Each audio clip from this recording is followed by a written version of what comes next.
नमस्कार दोस्तों, मैं देव एक बार फिर से स्वागत करता हूं आपका मेरे चैनल ट्रैवलिस्ट कासोटिया में। आज की ये जो स्टोरी है वो दिल्ली के करोल बाग में रहने वाले एक व्यक्ति के ऊपर घटी थी और उन्हीं की मुंह जुबानी में आपको ये स्टोरी सुनाने जा रहा हूँ। उम्मीद करता हूँ आपको ये स्टोरी पसंद आएगी।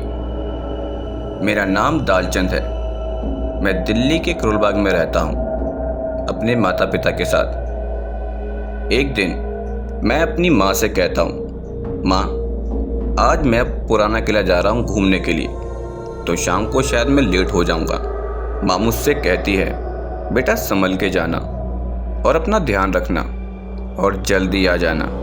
मैं माँ से कहता हूँ, ठीक है माँ, आ जाऊँगा।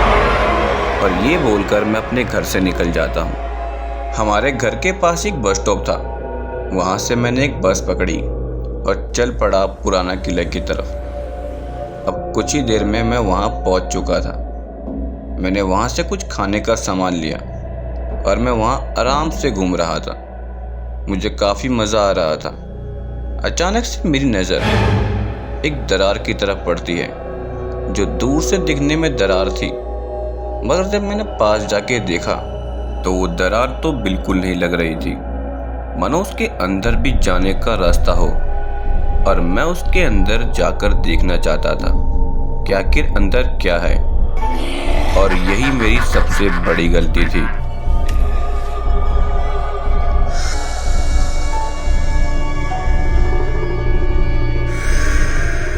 अब मैं उस होल के अंदर था। अंदर काफी अंधेरा था, तो ज्यादा कुछ दिखाई नहीं दे रहा था। मैं थोड़ा आगे चलता जा रहा था, ये सोचकर कि आगे थोड़ी रोशनी मिलेगी, मगर वो अंधेरा बढ़ता जा रहा था। आगे सांस लेना भी मुश्किल हो रहा था। वहाँ शायद ऑक्सीजन भी नहीं था। अब मुझे थोड़ा डर लगने लगा था।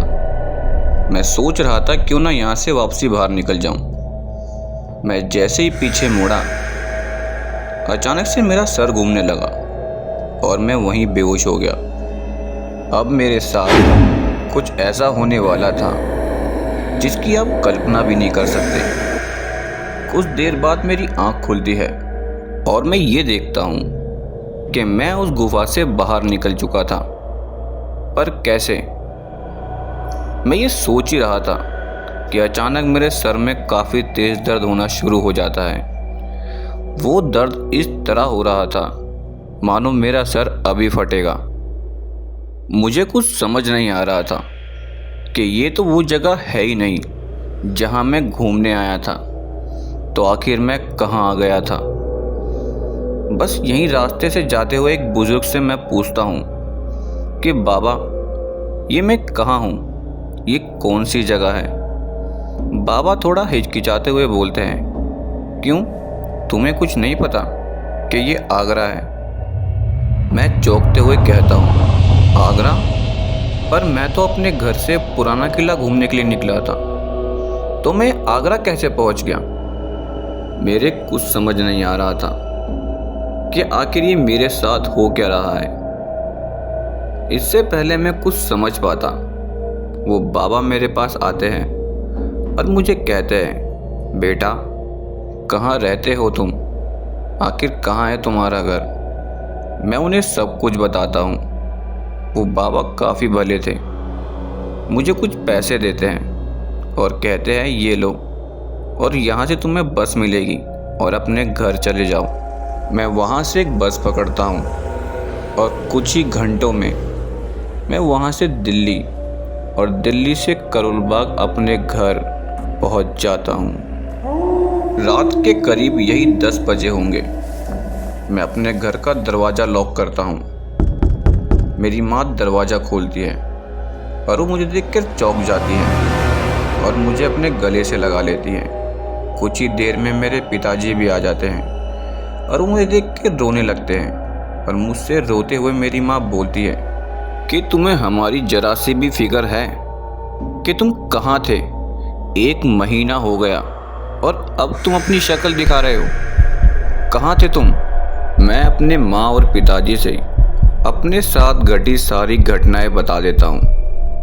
मैं उनको सब कुछ समझाता हूँ। मेरी माँ मेरे को देखती है और कहती है, चल तू काफ़ी थका हुआ लग रहा है, कुछ खा ले और आराम कर। अब हम खाना पीना खाकर और सोने की तैयारी करते हैं, पर मेरे अभी भी कुछ समझ नहीं आ रहा था। लेटा लेटा मैं यही सोच रहा था कि आखिर में आगरा पहुंचा कैसे। और इस बात को 1 महीना बीत गया। तो आखिर में 1 महीना कहाँ था और मुझे कुछ याद क्यों नहीं? आखिर क्या हुआ था मेरे साथ, मुझे कुछ याद क्यों नहीं आ रहा? मैं ये सोच ही रहा था कि सोचते सोचते मेरी आंख लग जाती है, और जब अगली सुबह होती है तो मेरी जिंदगी में सब कुछ बदलने वाला था। और ये शुरुआत होती है कुछ यूं। हमारे बगल में एक लड़की की शादी थी। अब शादी में हमें भी बुलाया था, और मैं और मेरे पिताजी और मेरी माँ, हम तीनों चले जाते हैं। और अब हमें ये पता चलने वाला था कि उस सुरंग में से मैं अकेला नहीं आया था, मेरे साथ कोई और भी आया था।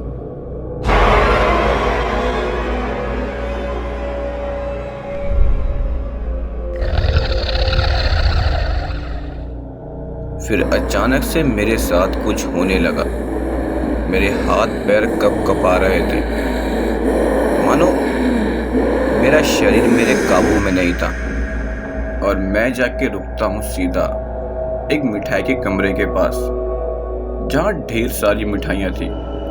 मैं एक एक करके मिठाइयाँ खाने लगता हूँ। ये सब होते हुए मैं खुद देख रहा था, पर मैं अपने आप को रोक नहीं पा रहा था। मानो मेरा शरीर मेरे ही काबू में नहीं था, जैसे मानो मुझे कोई कंट्रोल कर रहा हो। और अब मैं ये समझ चुका था कि कुछ तो गड़बड़ है। मैं जब तक नहीं रुका, जब तक वो सारी मिठाइयाँ ख़त्म नहीं हो गई। पर ये कैसे हो सकता है? एक इंसान ये इतनी मिठाइयाँ कैसे खा सकता है? वहाँ पर लोगों की भीड़ लग चुकी थी, सब लोग मुझे ही देख रहे थे। मेरी माँ आती है, मुझे पकड़ती है और बोलती है, चल घर चल। मेरी माँ मुझे सीधा घर ले जाती है और अगले दिन मुझे डॉक्टरों को दिखाना शुरू कर देती है। पर ये बीमारी डॉक्टरों से कहाँ ठीक होने वाली थी, अभी तो बहुत कुछ होना बाकी था। अगले दिन शाम को मैं बाजार निकल जाता हूँ। मेरी माँ ने मुझसे कुछ सब्जियाँ मंगाई थी, बस वही लेने के लिए। रास्ते में एक हलवाई की दुकान पड़ती है और मैं वहीं रुक जाता हूँ, मानो मेरा शरीर फिर से मेरे काबू में ना हो। और मैं उस हलवाई से कहता हूँ, मुझे 1 गिलास दूध चाहिए। हलवाई मेरी बात अनसुनी करता है, पर यह दूध उससे मैं नहीं मांग रहा था, क्योंकि मुझे तो दूध पसंद ही नहीं है। मुझे काफी गुस्सा आ रहा था। मैं उसकी गरम गरम दूध की कढ़ाई पकड़ लेता हूँ और उसे गुस्से में कहता हूँ, मुझे दूध दे। उस हलवाई ने मुझ में कुछ ऐसा देखा कि वो काफी डर गया था और डर के मारे वहां से भाग जाता है। मैं उस गरम गरम दूध को वहां खड़ा हुआ पी रहा था, सबके सामने। वो मैं नहीं था, मेरे अंदर एक शैतान था जो मुझसे ये सब करवा रहा था। मैं किसी को कुछ नहीं बता पा रहा था, वो मुझे किसी को कुछ बताने दे ही नहीं रहा था। उसने मेरे पूरे शरीर पर अपना कब्जा बना रखा था। गली में मानो सब लोग मुझसे डरने लगे थे, कोई मेरे सामने तक नहीं आता था। फिर एक दिन हमारी गली के बाहर एक भगत जी रहते थे, उनके अंदर भैरव बाबा आते थे। मेरी माँ उन्हें अचानक हमारे घर पर ले आती है और वो घर में घुसते ही मुझे देखते ही कहते हैं कि तू कौन है और यहाँ क्या कर रहा है? छोड़ दे इस बच्चे को और चला जा यहाँ से। मैं नहीं जाऊंगा।